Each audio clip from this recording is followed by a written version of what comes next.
हम बात करेंगे दिल्ली के एक ऐसे बड़े यौन उत्पीड़न कांड की जो एक स्वयंभू बाबा की काली करतूतों से जुड़ा है। स्वामी चैतन्यानंद सरस्वती और पार्थ सारथी, ये नाम अब देश भर में बदनाम हो चुका है। 62 वर्षीय ये बाबा जो खुद को संत बताता था, दिल्ली के वसंत कुंज स्थित Shri Sharda institute of Indian management and research का पूर्व डायरेक्टर था। कर्नाटक के सिंगेरी मठ से जुड़े इस संस्थान में आर्थिक रूप से कमजोर छात्राओं को स्कॉलरशिप पर पढ़ाने का बहाना बनाकर उसने 17 लड़कियों का यौन शोषण किया।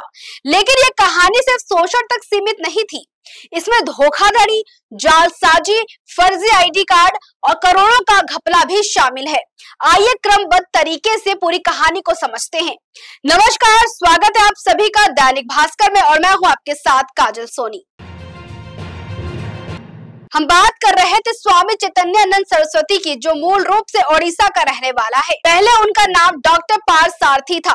लगभग 12 साल पहले उन्होंने खुद को संत घोषित किया और गेरुआ वस्त्र, रुद्राक्ष की माला माथे पर, त्रिपुट और आंखों पर सफेद चश्मा पहनकर आश्रम में रहने लगे। 2008 में उन्होंने श्रृंगेरी मठ की दिल्ली वाली संपत्ति पर कब्जा करने के लिए मठ के ऑर्डनी बनकर काम शुरू किया। लेकिन धीरे धीरे उन्होंने संस्थान का नाम बदल कर SRISIM कर दिया और खुद को डायरेक्टर बना दिया।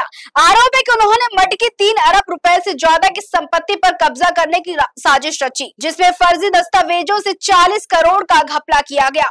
मठ ने बाद में उनके खिलाफ धोखाधड़ी का केस दर्ज कराया है। ये पहली बार नहीं था जब चैतन्यानंद विवादों में फंसे।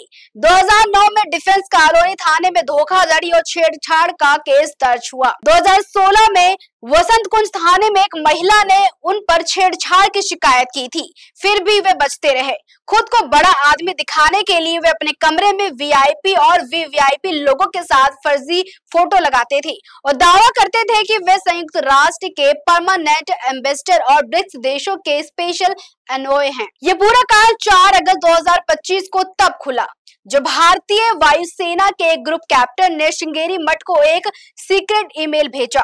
ईमेल में उन्होंने अपनी बेटी के यौन शोषण का जिक्र किया। जी हाँ, इस ईमेल ने मठ को हिला दिया। मठाधीश श्री शंकराचार्य ने तुरंत संज्ञान लिया और दिल्ली पुलिस को शिकायत दर्ज कराई। पुलिस जांच में पता चला कि संस्थान में EWS स्कॉलरशिप यानी कि जो स्कॉलरशिप चल रही थी, स्कॉलरशिप पर PGDM कोर्स करने वाली 32 छात्राओं के बयान लिए गए, जिनमें से 17 ने सीधे स्वामी पर यौन उत्पीड़न के आरोप लगाए हैं। छात्राओं ने बताया कि संस्थान में दाखिले के समय उन्होंने मूल प्रमाण पत्र जमा कराए थे, जो कोर्स खत्म होने के बाद ही लौटाए जाते हैं। इससे वे फंस जाती थी और विरोध करने से डरती थी। जी हाँ, उन्हें डराया और धमकाया जाता था कुल मिला के। यहाँ आती है कहानी का सबसे घिनौना हिस्सा।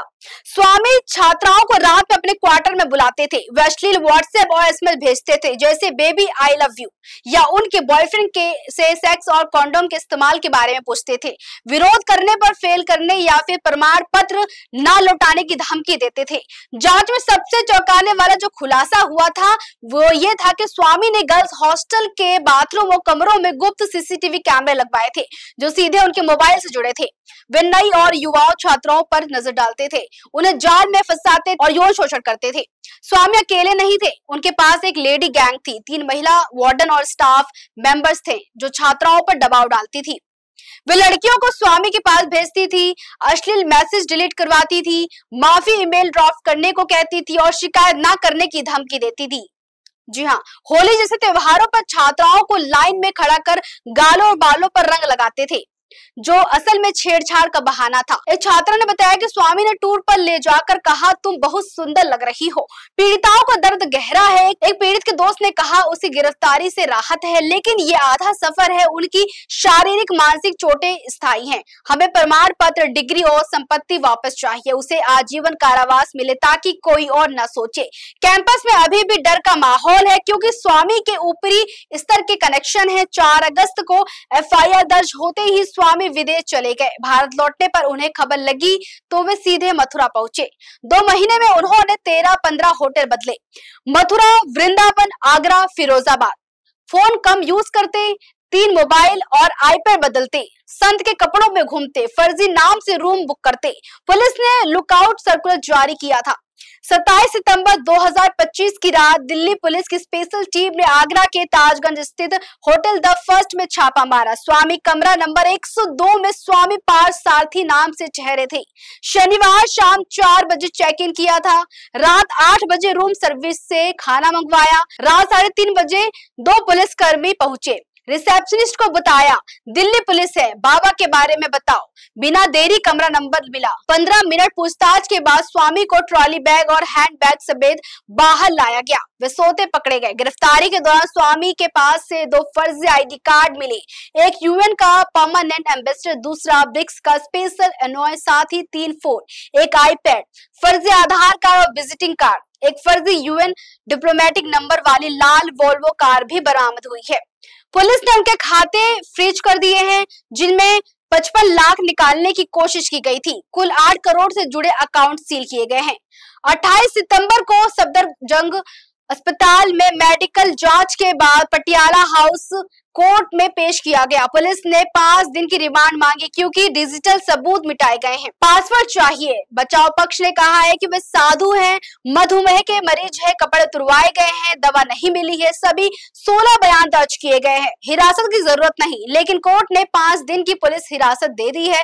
पुलिस अब दिल्ली, उत्तराखंड, हरियाणा में जांच करेगी। राष्ट्रीय महिला आयोग ने भी संज्ञान लिया है। मठ ने उन्हें पद से हटा दिया है। पीड़िताएं कहती हैं गिरफ्तारी राहत है, लेकिन इंसाफ अभी भी बाकी है। दोस्तों का कहना है कि कैंपस में डर बरकरार है क्योंकि स्वामी के कनेक्शन मजबूत हैं। पुलिस जांच जारी है और उम्मीद है कि यह मामला मिसाल बनेगी। वहीं आज 29 सितंबर 2025 दोपहर 2:02 स्वामी चैतन्यानंद की गिरफ्तारी ने पीड़ितों को राहत दी है, लेकिन उनका कहना है कि असली इंसाफ अभी भी बाकी है जब उनकी जिंदगी पटरी पर लौटेगी। दिल्ली पुलिस इस मामले की गहन जांच कर रही है। क्या ये कांड समाज में बदलाव लाएगा? देखते रहिए दैनिक भास्कर। राजनीति हो या क्रिकेट, देश विदेश की ब्रेकिंग हो या आपके मोहल्ले की बड़ी खबर, सब मिलेगा एक ही ऐप में, सबसे तेज और भरोसेमंद। अभी डाउनलोड करें दैनिक भास्कर डिजिटल।